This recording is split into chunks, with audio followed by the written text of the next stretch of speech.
बच्चों, आज मैं आपको ले चलूंगी एक जादुई राज्य में, जहाँ रहते थे राजा गगनपुर और उनके 3 अनोखे जादुई तोते। ये कहानी है समझदारी, दोस्ती और एक बड़ी सीख की। तो चलो शुरू करते हैं आज की कहानी। बहुत समय पहले की बात है। एक सुंदर और शांत राज्य था, गगनपुर। वहाँ के राजा थे राजा वीरेंद्र सिंह, जो बड़े ही न्यायप्रिय और बुद्धिमान थे।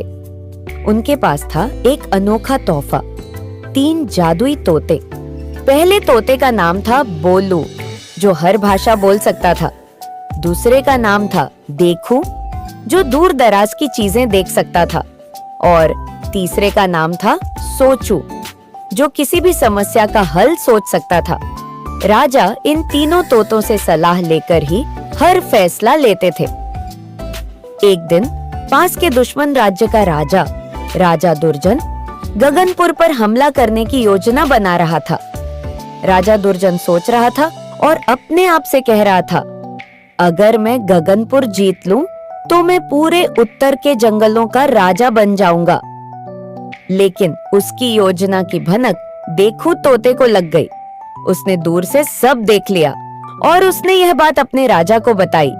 महाराज, दुश्मन राज्य के राजा दुर्जन हमला करने वाला है। हमें तुरंत तैयारी करनी होगी। देखू की बातें सुन राजा वीरेंद्र ने तुरंत सोचू तोते से सलाह ली। सोचू ने महाराज से कहा, महाराज, हम युद्ध से पहले एक चाल चल सकते हैं। दुर्जन के सैनिकों को भ्रमित करना होगा। बोलू उन्हें गलत दिशा का रास्ता बताएगा। राजा ने तोतों की बात मानी और सब कुछ वैसा ही किया। जब राजा दुर्जन के सैनिक जंगल के रास्ते से आ रहे थे, तभी बोलू तोता आकाश से उड़ता हुआ आया और अपनी जादुई आवाज में कहने लगा, सैनिकों, रास्ता बदल दो। गगनपुर उस तरफ नहीं, दक्षिण की तरफ है। यह सुन सैनिक भ्रम में पड़ गए और रास्ता बदल दिया। इस बीच गगनपुर के सैनिक तैयार हो गए और राजा दुर्जन की सेना को घेर लिया। दोनों सैनिकों के बीच घमासान युद्ध हुआ, पर राजा दुर्जन हार गया। राजा वीरेंद्र ने यह युद्ध बिना किसी बड़ा नुकसान होने के जीत लिया। उन्होंने कहा, अगर मेरे पास ये 3 जादुई तोते ना होते, तो मैं कभी इतनी समझदारी से जीत नहीं पाता। गगनपुर में खुशी का माहौल था। चारों ओर लोग जीत की खुशी में जश्न मना रहे थे। राजा वीरेंद्र की ओर से तीनों तोतों को गगन रत्न की उपाधि दी गई। तो बच्चों, इस कहानी से हमें क्या सीख मिलती है?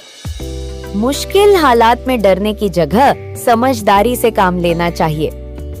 सच्चे दोस्त वही होते हैं जो मुश्किल वक्त में साथ दें। और सबसे जरूरी बात, बुद्धि, बोलचाल और दूरदृष्टि, अगर तीनों का सही इस्तेमाल हो तो कोई भी संकट बड़ा नहीं होता। यह थी हमारी आज की कहानी। अगर आपको यह कहानी पसंद आई हो तो लाइक, शेयर और सब्सक्राइब करना न भूलें। अगली बार एक नई कहानी के साथ फिर मिलेंगे। तब तक अपना ध्यान रखिए और खुश रहिए।